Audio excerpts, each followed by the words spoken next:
Have you ever stood in front of a locked door, knocking, pleading, waiting, only to realize no matter how hard you try, it simply won't open? We've all been there. But what if that closed door wasn't rejection, but redirection? Life doesn't always go as planned. Dreams break, relationships end, opportunities slip through our fingers. And in those painful moments, we often ask, why me? But what we fail to see in the moment is that sometimes when God closes a door, He is saving us from something we can't yet see or preparing us for something far greater. Like a master chess player, the divine sees moves ahead that we cannot. It may look like a setback, but it's a setup for something better. Today, let's explore what really happens when doors close in our lives and how to transform those moments into stepping stones toward purpose, growth, and peace. Have you ever been walking towards something with full confidence, believing in your heart that this is the way forward, only to have the door suddenly shut? It might be a job you thought you were perfect for, a relationship you hoped would last, or a goal you worked toward for years, only to watch it slip away. When that happens, it feels like the road ends right there. It feels like everything has collapsed. But the truth is, life rarely follows a straight path. When a door closes, it doesn't mean your journey is over. It simply means the path has curved. The road ahead still exists. It's just taken a turn you didn't expect. Let me tell you a small but powerful story from daily life. A young man was preparing for a very important job interview. He had been unemployed for months, and this opportunity was like a golden ticket. He studied hard, dressed well, and even practiced answering tough questions. He felt ready. On the day of the interview, he left early to avoid traffic. But fate had other plans. Just a few blocks from the company's office, his scooter broke down. The engine stopped working. He tried to start it again, sweat dripping down his forehead as the minutes passed. But it didn't start. He missed the interview. Frustrated and angry at life, he sat down on the sidewalk. He looked up at the sky and said, "Why? I did everything right. Why me?" Weeks passed. Then one day, while sitting at a cafe near his home, he struck up a conversation with a stranger sitting next to him. They spoke about life, about goals, about struggle. That stranger turned out to be the founder of a start-up looking for a partner, someone with exactly the kind of mindset and experience this young man had. That meeting led to a new beginning, one he hadn't even imagined. Today, he's not just working at a company. He owns part of one. Looking back, he realized if the scooter had not broken down that day, he would have taken a path that was good. But he would have missed the one that was great. This is what I mean when I say, a closed door is not the end. It's a curve in the path. Too often we treat closed doors as personal failures. We take them emotionally. We ask questions like, what did I do wrong? Or why am I being punished? But life isn't punishing us. Life is redirecting us. The door didn't close because we are not worthy. It closed because something else was meant for us. But when we stare too long at the door that's shut, we miss the window opening just beside it. Think of nature. A river flows until it meets a rock. Does it stop? No. It curves around, it adjusts, it keeps flowing. That is the nature of water, and that should be the nature of our spirit too. Just because the straight line is blocked doesn't mean the journey is over. It only means the journey is about to take a beautiful new shape. Take the example of a woman who dreamed of becoming a classical dancer. She practiced for years, preparing for a major audition. Just a week before the event, she met with a minor accident that injured her ankle. She couldn't perform. Her dream was shattered. She felt broken. But as she healed, she began teaching dance to children at a community center, just to stay close to her passion. To her surprise, she found joy in teaching. She discovered a new talent, not just for dancing, but for guiding others. Today, she runs her own dance academy, nurturing hundreds of young dancers. That door of performance had to close so the door of mentorship could open. The lesson here is profound. Not every door that shuts is a loss. Some are necessary closures to guide us toward our higher calling. The universe is not random. Every event, every delay, every rejection carries meaning. Sometimes we are meant to pause, to turn, to reflect, to grow before we continue the journey. And sometimes that curve in the road takes us to places we never imagined, places far better than the one we thought we were heading toward. So when life says, no, don't fall into despair. Don't bang on closed doors. Instead, take a deep breath. Trust that if this wasn't the path for you, something else, perhaps something deeper, more meaningful, is waiting around the corner. And remember, you can't always control what doors open or close, but you can always control how you walk the path that remains. Let closed doors be your turning points, not your end points. Let them guide you, not define you. Because the most beautiful journeys are not always in straight lines. They're in the curves we never saw coming. There's a unique kind of pain that comes with rejection. It cuts deep, not because something has ended, but because it leaves us questioning our worth. Was I not good enough? Did I lack something? Why did this happen to me? These thoughts swirl in the mind, clouding the heart. But here's something most of us don't realize until much later. Sometimes rejection is not a failure. It is not punishment. It is protection. There's an ancient saying, when life takes something from your hands, don't cry. It might be saving you from something you don't yet understand. Let's reflect on that. Picture this: a young woman, full of passion, falls in love with someone she believes is the one. They plan a future together, share dreams, and make promises. But one day, out of nowhere, he walks away, no clear reason, just gone. She's shattered. Days turn into weeks of tears, confusion, and pain. She begs the universe for answers. Why would you give me this love, only to take it away? But time passes. Slowly she begins to heal. She focuses on herself, on her dreams, on her growth. And in that journey, she meets someone else. This person respects her, listens to her, values her. He's not flashy or dramatic, but he's consistent, honest, and kind. Years later, she's sitting beside him, watching their child sleep peacefully, and suddenly it hits her. The first rejection wasn't a loss, it was protection. It was life's way of saying, you deserve better. So many times in life, we chase things that sparkle, but not everything that shines is gold. We chase jobs because they pay well, only to later discover they rob us of peace. We chase people who look perfect, only to find they lack the depth to grow with us. And when these things don't work out, we mourn. But often, we're mourning illusions.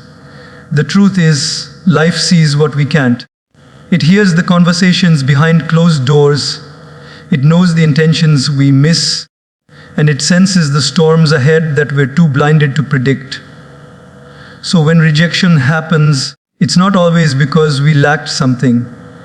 Sometimes it's because we were being saved from a path that looked beautiful on the surface, but had thorns underneath. There's a well-known actor who auditioned for a lead role in a major film. He was confident, talented, and had the perfect look for the character. He didn't get the part. He was devastated. That same year, feeling like a failure, He almost gave up on acting, but he stayed persistent. A few months later, he got cast in a small independent film. That film became a global sensation and launched his career in a way the other film never could have. Today, when he's asked about the role he didn't get, he smiles and says, "That rejection was the best thing that ever happened to me." This isn't a one-off story. It happens all around us. You apply for a job and get turned down. Later, you find out that the company went bankrupt. You wanted to move to a city, but plans fell through. And then you hear about political instability in that same city a year later. Life has a strange way of weaving protection into pain. But here's the catch: we usually don't see this in the moment. In the moment, we hurt, we question, we feel lost, and that's okay. That's part of being human. But when the dust settles and we look back, most of us will find that the things we were most upset about turned out to be blessings in disguise. So, the next time you hear a no, the next time a door is slammed shut, take a pause before you label it as failure. Ask yourself, what if this is protection? What if this is redirection? And remember this truth: life doesn't reject you to harm you. It rejects you to align you. Like a gardener pruning a tree, it cuts not to hurt, but to shape, to guide, to help you grow into something stronger, fuller, better. Think about the kite that rises highest. It's not the one with no resistance. It's the one that faces the wind head on. Rejection is like that wind.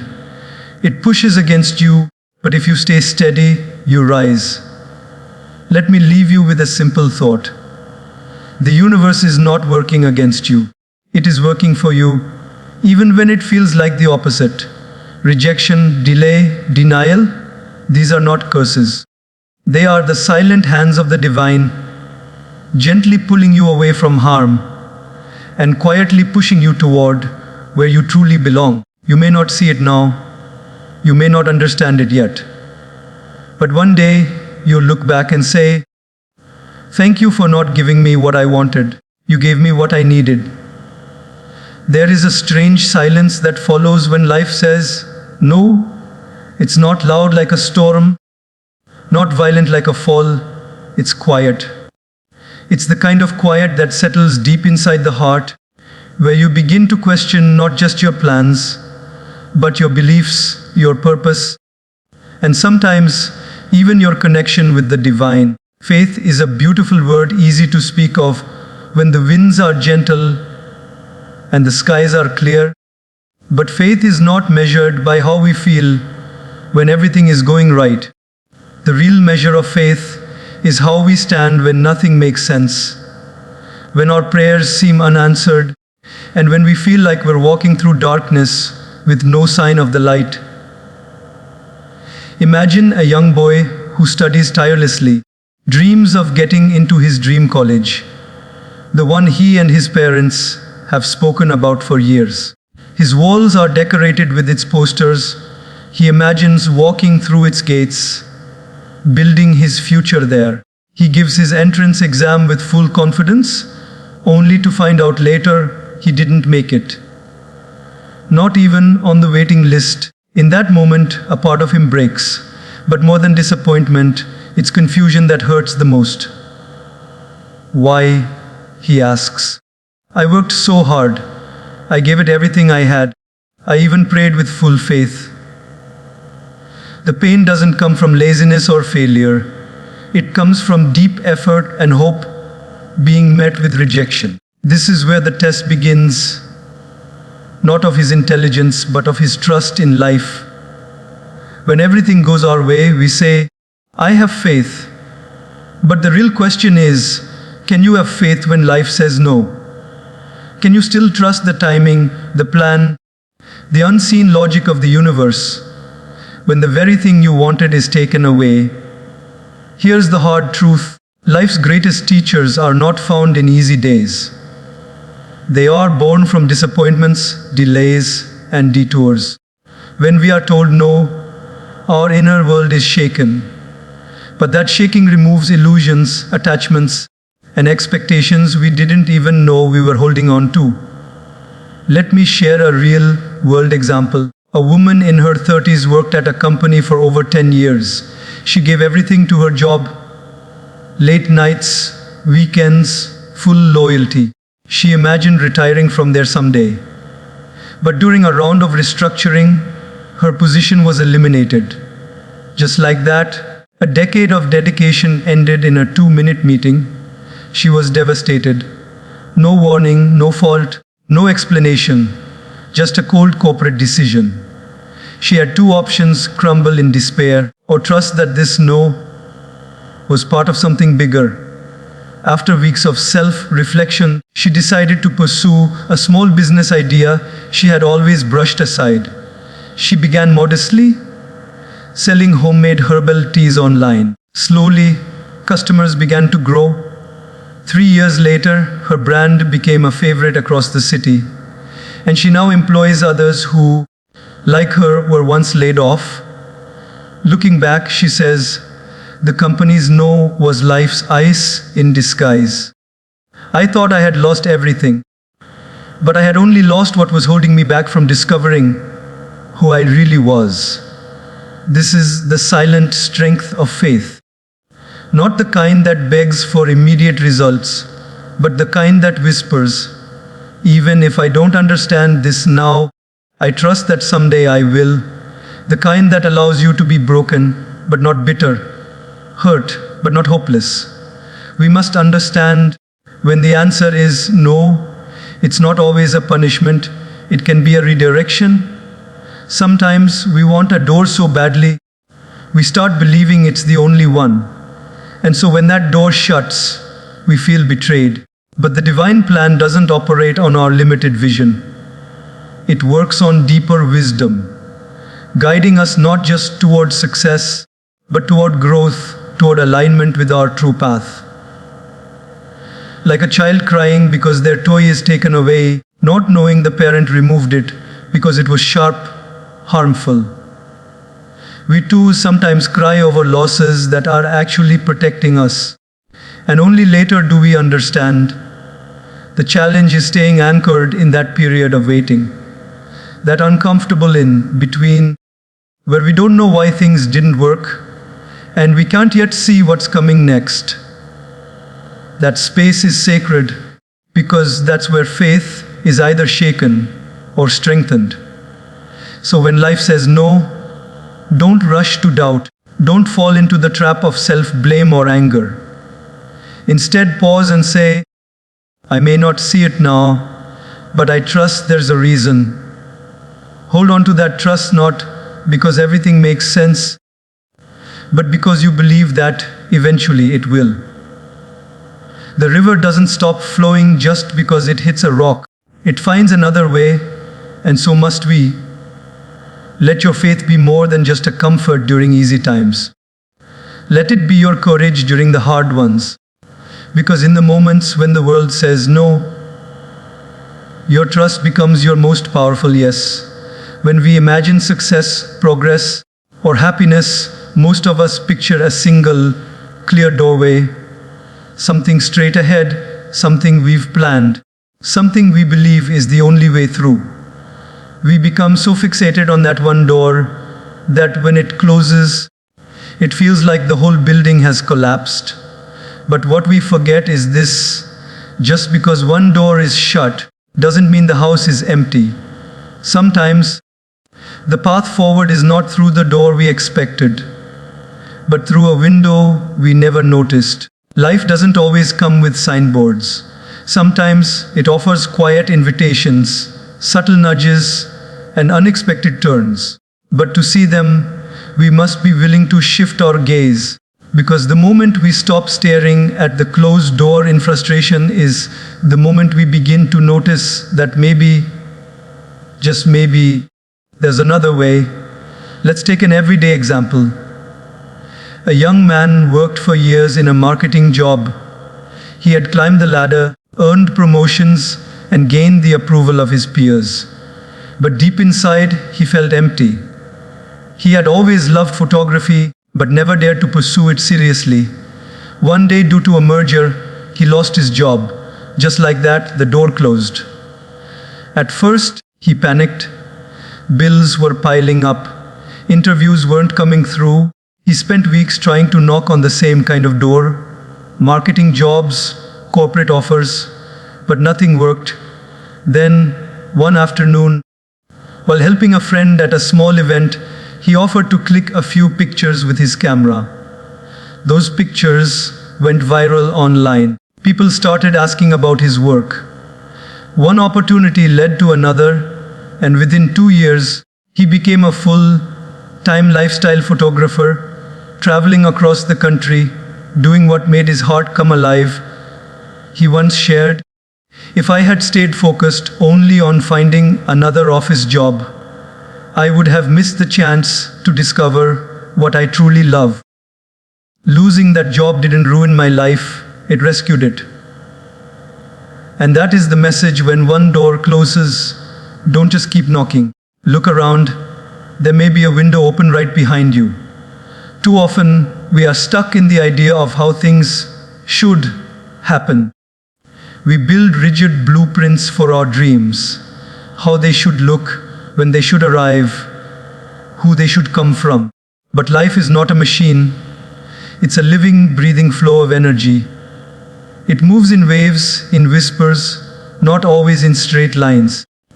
And if we keep insisting that it follow our map, we miss the wonder of discovering new paths we never imagined. Think of a woman who wanted to become a singer. For years, she auditioned for reality shows and record labels. Rejections came one after another. It seemed like every door was shut. Heartbroken but not defeated, she began recording covers and uploading them online, not for fame, but just to keep her voice alive. Slowly, her videos gained attention. One of her clips caught the eye of an independent music producer. He offered to collaborate. Her first original song crossed 1 million views. Today, she's not signed with a major label, but she owns her own brand, her voice, her path. What if she had spent the rest of her life knocking only on those same old doors? She found her window because she looked up. Windows are often subtle.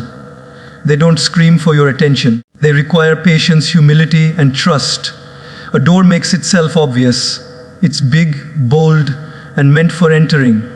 A window, however, is something you notice when you pause, when you shift your perspective, when you dare to imagine that maybe there's another way in. Even in relationships, we face this lesson. A friendship ends, a relationship breaks, and we feel like the emotional door has slammed shut forever.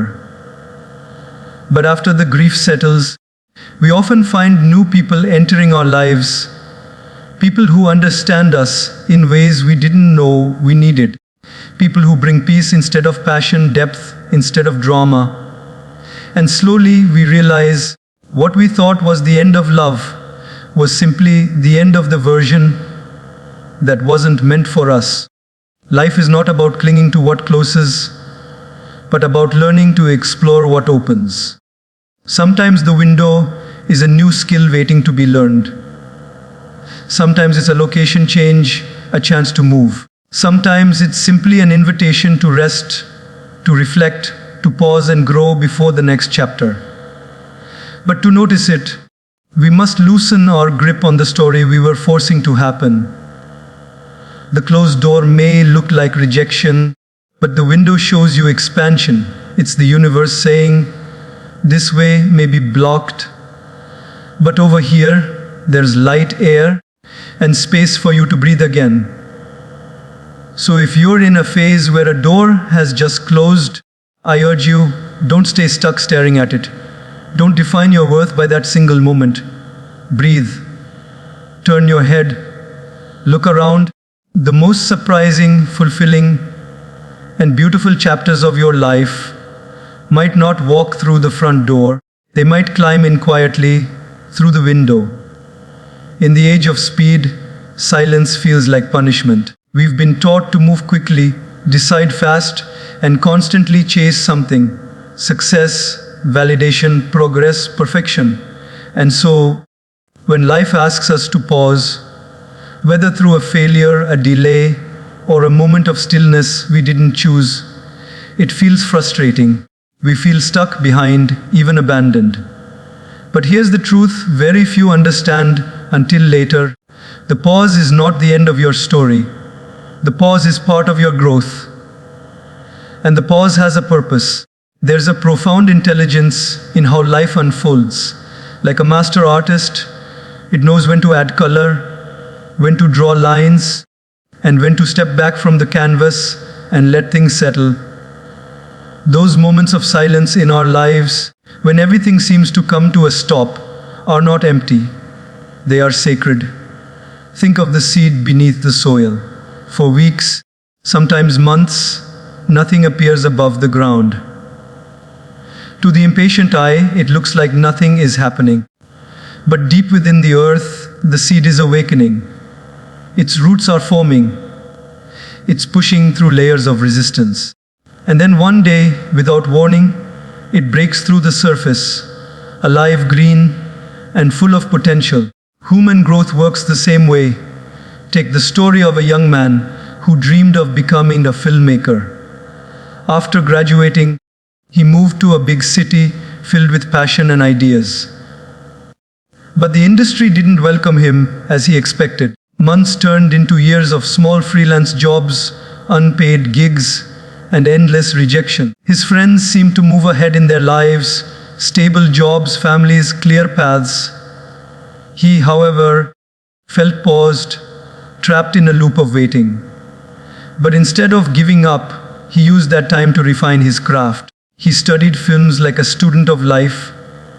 He wrote scripts late at night, not for fame, but because he had stories that needed telling.